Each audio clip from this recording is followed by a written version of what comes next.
Okay. Good. Are you guys doing therapy now?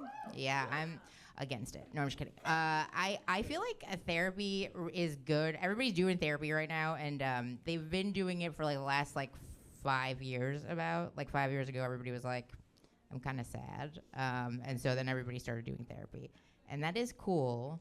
But I feel like we're at that stage in therapy that's annoying, where everybody's having revelations about stuff, and then we're also using all of the terms wrong.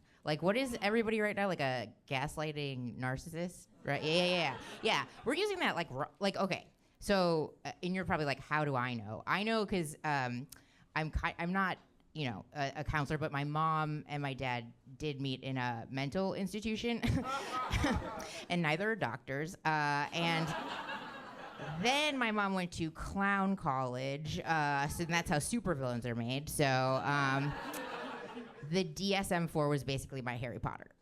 So I know a lot about it. So my friend came up to me the other day and she was like, "Carly, you'll never believe it. Craig is gaslighting me." And to me, that's a huge deal, because to me, gaslighting is it happens over time. The gaslightee doesn't know who they are in space and time, and also the gaslighter has to be smarter than the gaslighting. So I was like, Craig. But then I was like, okay, yeah, babe, tell me what happened. And she was like, okay, so I think that he's sleeping with Tina, and I asked him about it, and he said that he wasn't. And I was like, oh, probably that's just bad lying, right? Gaslighting would be okay, if she went up to Craig and she was like, "You're cheating on me," and then over the course of weeks or months, Craig made her feel like she wasn't Italian. That's kind of more gaslighting-y. Okay. I'm gonna try to do this in a couple of minutes. Okay. I hate saying this part out loud, but whatever. You guys, we're all cool. Do you guys also have low libido? Yeah, me too. I have low libido. It's very embarrassing. So I went to my doctor about it, and he's a guy, and I was so excited because we've all seen those commercials where there's a man and is like, "Do you know a man whose penis is soft? Get him a pill." It's an emergency. So I was like, "Oh, awesome! He's gonna know what to do. Strap me to a gurney, get me the help I need." So I went to him and I was like, "Hey, man. I have low libido." And he was like, "Yeah, that happens to women sometimes." I was like, "Yeah, man, make it not happen to this woman. How about that?" And he was like, "Oh, I would, but you have a cycle, and that takes a long time to test, so why don't you just give it 6 months?" I was like, "I could be dead in 6 months, dude." And he was like, "Oh, no, don't worry, it's not dangerous." And I was like, "I am dangerous." Okay.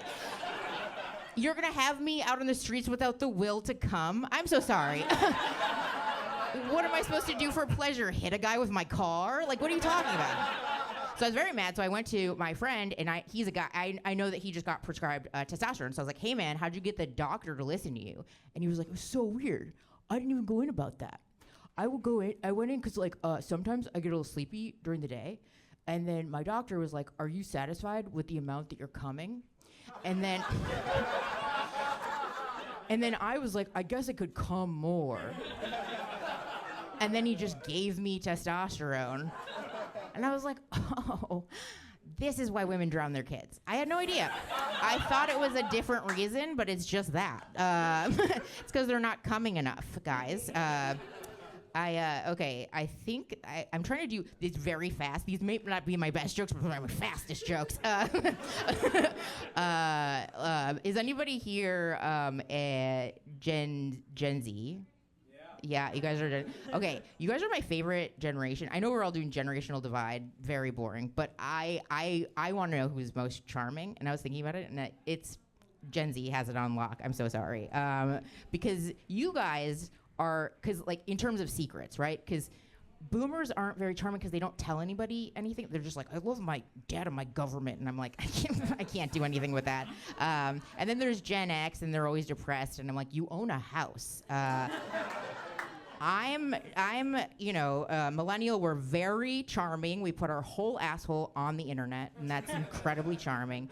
But you guys are my favorite because you'll tell your secrets and everybody else. You'll be like, I have autism and my mom commits fraud. I'm like, okay. Greatest generation. Okay, thanks guys. Have a good night.